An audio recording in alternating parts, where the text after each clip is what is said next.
آپ کو ایک پرائم منسٹر آف پاکستان کا بیان سنوانا چاہتا ہوں. وہ اینکرز جو تھے ان کو جس نے بھی یہ بات کہی یا کسی رپورٹر نے ایک نے کہی تو اس نے میرے خیال میں اس کو صحیح پیرائے میں بیان نہیں کیا, جس کی وجہ سے عدالت کو بلانا پڑا. پرائم منسٹر ڈے ون سے یہ کہتے ہیں کہ یہ مجھ سے این آر او مانگتے ہیں. این آر او تو ایک استارے کے طور پر استعمال ہوتا ہے, ڈیل کا لفظ استعمال ہے بیسیکلی جو اینکرز نے کیا, جس کی وجہ سے یا ایک نے کیا یا دو نے کیا جس نے طلبی ہوئی. پرائم منسٹر روزانہ ہی استعمال کرتے ہیں. دکھائے گا کیا کیا پرائم منسٹر نے آج والی تقریر کا حصہ دکھائے گا. میں تو اپنی زندگی کی بھی گارنٹی نہیں کل تک دے سکتا, تو میں اور کسی کی زندگی کی گارنٹی کیسے دوں؟ چاہے آپ سارے اکٹھے ہو کے یہ مارچ کریں, چاہے آپ نے جو مرضی اور بلیک میل کرنے کی طریقہ کرنا ہے, یہ آج میرے سے سن لیں کہ جب تک میں زندہ ہوں آپ کو این آر او نہیں ملنے لگا. پرائم منسٹر ہمارے تو پسندیدہ ان کا ٹاپک ہے. وہ کہتے ہیں یہ سارا کچھ کر ہی اسی لیے رہے ہیں, مارچ بھی اسی لیے ہو رہا ہے, یہ سارا کچھ اسی لیے ہو رہا ہے کہ میرے سے این آر او مانگ رہے ہیں, میں نہیں دیتا.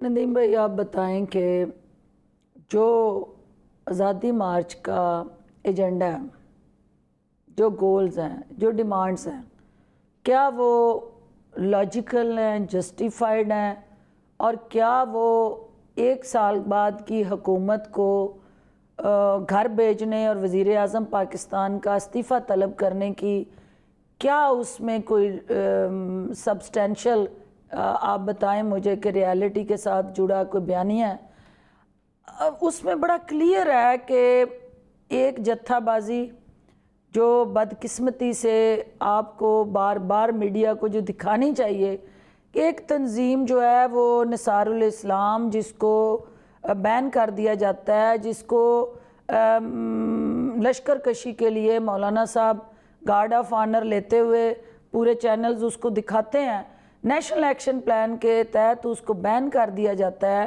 اور ان آج آپ نے اسلام آباد ہائی کورٹ میں جسٹس عطر من اللہ کی آبزرویشن نہیں سنی. دیکھیں میں نے آپ نے اینکرز والی سنی ہے, یہ میں نے یہ سنی ہے, لیکن اس میں ہم جواب بھی دے رہے ہیں. دیکھیں آج آپ کو پتہ ہے کہ ایک چیک پوسٹ پہ بلوچستان پہ حملہ ہوا ہے, اور وہ ویڈیوز چینل کو چلانی چاہیے, آج آپ کے چینل کو وہ دکھانا چاہیے. مسلسل مولانا صاحب کے اس مارچ کے اندر مسلح افراد کلاشن کوفیں لے کے, گنز لے کے, وہی نثار الاسلام کے دستے جو ہیں وہ اسلحہ لہرا رہے ہیں, وہ جگہ جگہ للکار رہے ہیں, ریاست کی رٹ کو چیلنج کر رہے ہیں.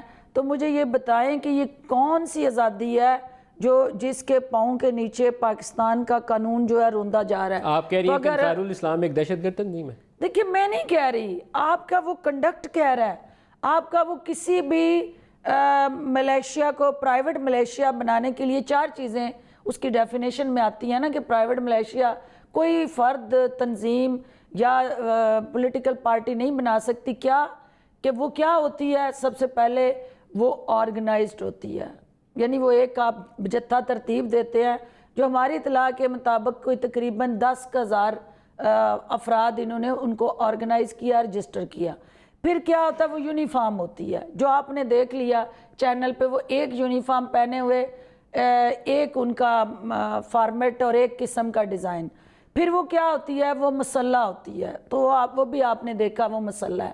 اس کے آبجیکٹیو جو ہیں وہ اسٹیٹ کے ساتھ کنفرنٹیشن کے ہوتے ہیں, یعنی وہ اسٹیٹ کے اندر, state within state establish کرتی ہے اور اسٹیٹ کی سیکیورٹی کو چیلنج کرتی ہے. وہ بھی آپ نے اگر یہ مارچ کے ساتھ چلتے ہوئے وہ کلاشن کوف اٹھائے, وہ جتھے دکھائیں, تو یہ پرائیویٹ ملیشیا بنانے کی اجازت پاکستان کے قانون میں نہیں ہے. نیشنل ایکشن پلان کے بعد کیا پوزیشن لیں گے ہم نے اس کو بین کیا, آپ کی کیبنٹ نے بین کیا, اور آپ نے ایز پر لا اس پہ جو ہے وہ اس کنڈکٹ کے خلاف آپ کے ہیں, آپ کو کسی انڈیویجول سے نہیں ہے.